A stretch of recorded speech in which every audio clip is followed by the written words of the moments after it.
नमस्कार दोस्तों, आपके साथ हूँ रहमान सैफ़ी और आज पहुँच चुका हूँ इंदिरा पार्क चंदन नगर, क्योंकि मुद्दा वही है, शराब के जो दुकानें, अवैध दुकानें खुल रही हैं। दिल्ली सरकार ने जिनको लाइसेंस दिया, 849 ठेकों को लाइसेंस दिए हैं।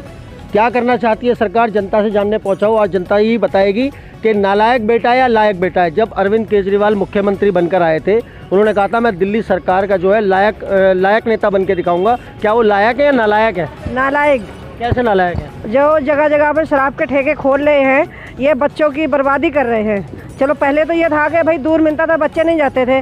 अब जो बच्चे हमारे स्कूल जाएंगे तो बर्बादी है ना, हमारी बेटियां यहाँ से निकलती हैं। बर्बादी कैसे? सरकार का तो फायदा होगा ना, सरकार को टैक्स मिलेगा तो उनका फायदा है, हमारी तो बर्बादी है ना, हमारे बच्चों की तो बर्बादी है ना, हमारी फैमिली की बर्बादी है, हमारी बहन बेटी की बर्बादी है जो रात को यहाँ से निकलती हैं। हर समय का रास्ता है और ये कोई रिहायशी एरिया है, कोई वो नहीं है। तो चलो हम ये कहें कि चलो रहने दो, कोई बात नहीं, और रिहायश एरिया में हम नहीं चाहते कि यहाँ खुले ठेका। कुछ महिलाओं का कहना है, हमने पहले भी आपको दिखाया है कि शराब की जहाँ पर ये दुकानें खुल रही हैं, वहाँ से महिलाओं का निकलना जो है दुभर हो गया है। मैं कुछ और में महिलाएं, उनसे बात करते चलूँगा। किस तरह की परेशानी देख रही हैं आप? हम तो भैया बहुत परेशानी देख रहे हैं। बच्चे पैसे नहीं होते हैं, पैसे मांगते हैं, हमें पैसे दो, शराब पीने हैं। अब घर में खाने के लिए नहीं होगा तो क्या करेंगे?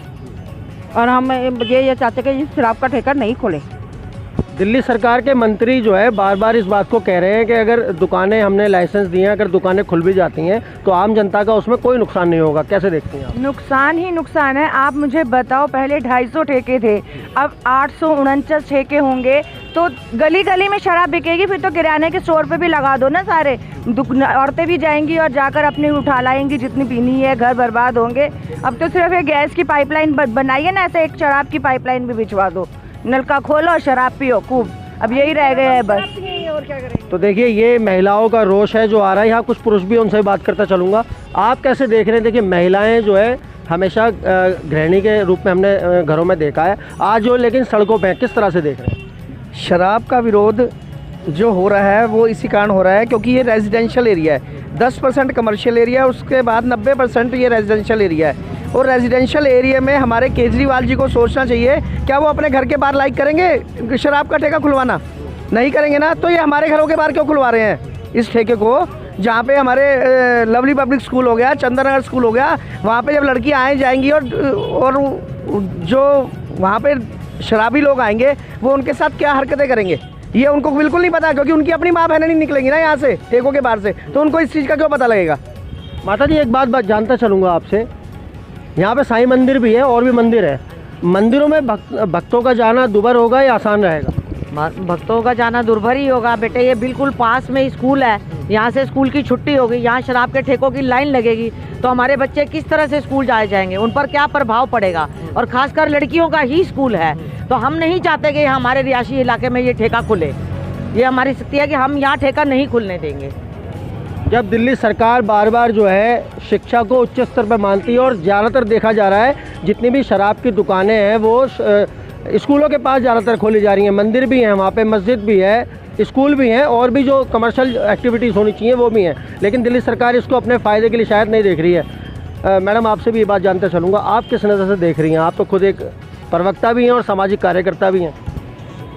मैं तो यही कहना चाहूँगी कि केजरीवाल जी आखिर चाहते क्या हैं?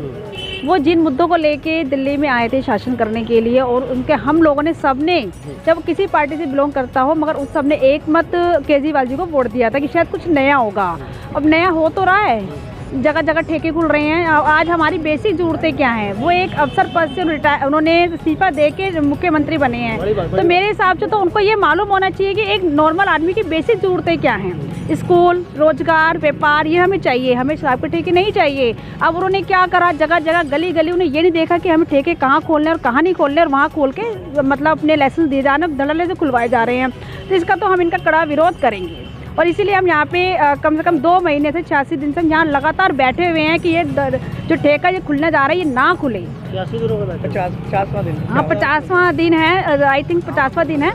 तो इसका हम विरोध करते हैं और इसी तरह महिला अधिकारी अपना काम धंधा छोड़ के सुबह से आपके टेंट में तो सहूलत भी होंगी ना यहाँ पे रुकने के लिए? यहाँ पे अच्छी कुर्सियाँ भी होंगी या बिस्तर भी होगा क्योंकि ठंड चल रही है? बिल्कुल, कुर्सियाँ भी हैं, आपके सामने देख रहे हैं, कुर्सियाँ लगी हुई हैं। बेचारी महिलाएं सुबह सुबह अपना काम निपटा के, अपना डेली रूटीन बना रखी है, अपना निपटा के घर बच्चे सब देखने आके सुबह यहाँ पे धरने पे बैठ जाए। 10 बजे से लेकर आके 9 बजे तक, 10 बजे तक यहीं बैठने लगाते हैं। हमारे जेंट्स दिन में लेट से बैठती हैं, रात को हमारे सारे जेंट्स बैठते हैं ठंड में। तो हम जब तक नहीं हटेंगे, जब तक हमारा कोई फैसला नहीं होगा, हम यहाँ से हटने वाले नहीं हैं। चाहे हम मर जाएंगे मगर हम हटेंगे नहीं यहाँ से। तो ये दिल्ली सरकार को अब देखना ही पड़ेगा, क्योंकि हर जगह से जहाँ जहाँ ये शराब की दुकानें खोली जा रही हैं लाइसेंस देकर दिल्ली सरकार द्वारा, वहाँ पर महिलाओं का, पुरुषों का, बच्चों का रोष जो है बढ़ता जा रहा है, क्योंकि बच्चों की संगत पर जो है गलत असर पड़ रहा है और बच्चे जो है शायद उसका गलत प्रभाव में ना आ जाएं। रमेश पंडित जी मेरे पास यहाँ पहुँच चुके हैं, कांग्रेस के एक बड़े लीडर रहे, हमेशा से मैंने दिखाया है उनको। पंडित जी, आपसे भी ये बात जानता चलूँगा, आप सही समय पे आ गए। शराब की दुकानों को किस नज़र से देख रहे हैं आज? देखिए महिलाओं का, और ये क्योंकि आपका ही क्षेत्र है इसलिए जाना पूछूंगा आपसे। देखिए, सबसे पहले तो जहाँ तक शराब के ठेकों की बात आती है तो निश्चित रूप से ये दिल्ली के ऊपर एक कलंक साबित होने जा रहे हैं, क्योंकि जिस प्रकार से पूरी दिल्ली को शराब में बनाया जा रहा है वो दिल्ली की जनता के लिए हर प्रकार से नुकसानदायक है। चाहे आप महिलाओं की बात कर लीजिए, चाहे बच्चों की बात कर लीजिए, बड़े बुजुर्गों की बात कर लीजिए, तो आपने देखा होगा जहाँ जहाँ पर भी पिछले टाइम में शराब के ठेके खुले या शराब के ठेके थे, वहाँ पर पूरी तरह से अराजकता, छेड़छाड़, छीना झपटी और बदतमीजी की इतनी ज़्यादा आप देख सकते हैं हालात बन गए थे कि वहाँ पर लोगों का आसपास जीना दुर्भर हो गया था। ये जरूरी सवाल है, इसी सवाल से जुड़ा हुआ कि अगर दिल्ली सरकार एक आरोप ये भी लगा रही है कि विपक्षी दल जितने भी हैं या अन्य पार्टियों के जितने भी प्रवक्ता या कार्यकर्ता या नेता जितने भी हैं, वो जानबूझ के इस मुद्दे को विवाद का रूप दे रहे हैं। नहीं, कहीं भी अगर आप इस बात को उठाकर देखेंगे, किसी से भी चर्चा करेंगे तो कोई भी इसको विवादित रूप में नहीं देखता। सब ये लोग देखते हैं कि हमारे घर के पास शराब का ठेका ना खुले, और शराब का ठेका खुलने है तो कॉमर्शियल जगहों पे खोलें, कॉमर्शियल मार्केटों में खोलें, डीडीए की मार्केटों में खोलें, ना कि रेजिडेंशियल एरियो में खोलें। आज जनता इसको विवाद का मुद्दा इसलिए मान रही है कि उनके घर के नज़दीक जब शराब के ठेके किससे उनकी जान पहचान होगी या उनका पता जाना जाएगा, तब उन लोगों को बुरा लग रहा है। और आप देख सकते हैं ये रेजिडेंशियल एरिया के अंदर जो इंदिरा पार्क में ठेका खुलने जा रहा है या खोलने का प्रयास किया जा रहा है, उसका हम जो पुरजोर विरोध कर रहे हैं वो इसीलिए कर रहे हैं क्योंकि यहाँ पर ये कोई विवाद की बात नहीं है, बल्कि समाज के अंदर और समाज के लोगों को जीने के अधिकार की बात है।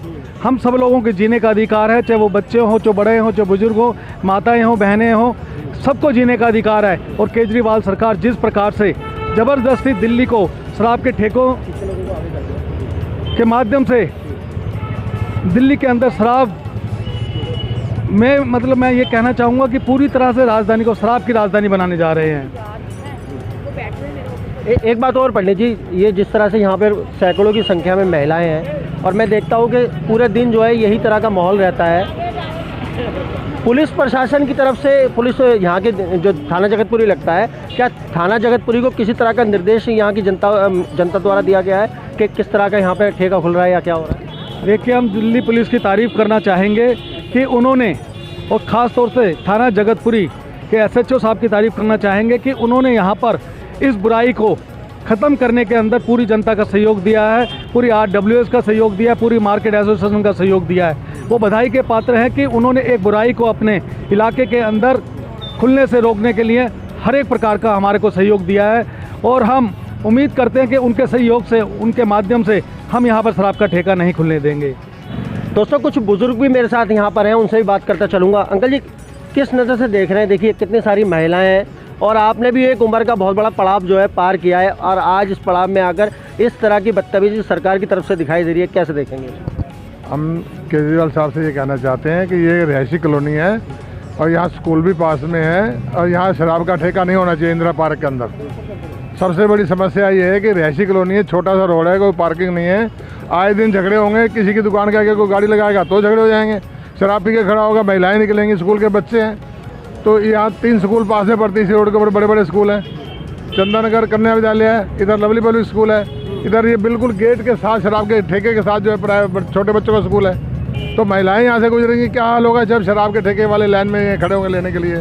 तो इसलिए हम सब से यही विनती है कि 8 गलियाँ तो बंद है, जो कि निकलने का रास्ता यही है इंदिरा पार्क का, और उसके बाद ये शराब का ठेका यहाँ नहीं होना चाहिए। तो ये कहीं ना कहीं देखा जा रहा है जो दिल्ली सरकार बच्चों की पढ़ाई को लेके इतनी उत्तेजना दिखाती है हमेशा से, जो है दिल्ली सरकार के मंत्री जो बार बार स्कूलों में विजिट के लिए पहुंच जाते हैं और उन्हीं स्कूलों के बाहर अब ये शराब के ठेके, तो कहीं ना कहीं ये गंदी राजनीति की बू आ रही है। मैं आखिरी में एक बात ज़रूर पूछता चलूँगा आपसे, दिल्ली सरकार को क्या आप अपनी तरफ से क्या कहना चाहेंगे इन ठेकों के बारे में? ये उनको ये कहना चाहेंगे भी देखो छोटे छोटे बच्चे हैं, महिलाएं हैं, सब हम यहीं बैठते हैं, धूप सेकते हैं, सब कोई घरों में धूप आती ही नहीं।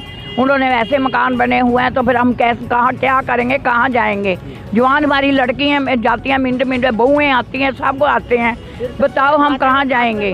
सारी गलियाँ बंद हैं, कोई गली नहीं बंद। सामने वो पंसारी की दुकान है, वहाँ आते हैं हम सब कुछ लेने के लिए, उसके साथ बिल्कुल ठेका है उसके साथ।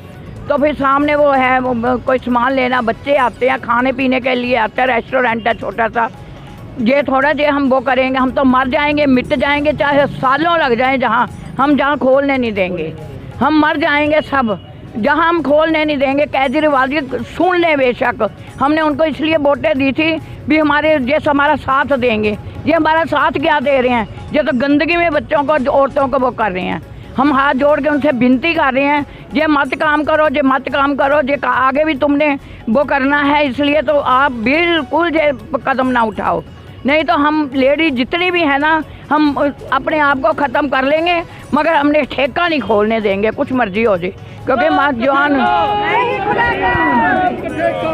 दोस्तों अब देखना है कि केजरीवाल सरकार जो है अपने फ़ायदे के लिए ठेकों को खुलने देगी या इन महिलाओं की बात उसके कानों तक पहुंचेगी या असर करेगी। तो कैमरामैन ज्योति वर्मा के साथ मैं रहमान सैफी।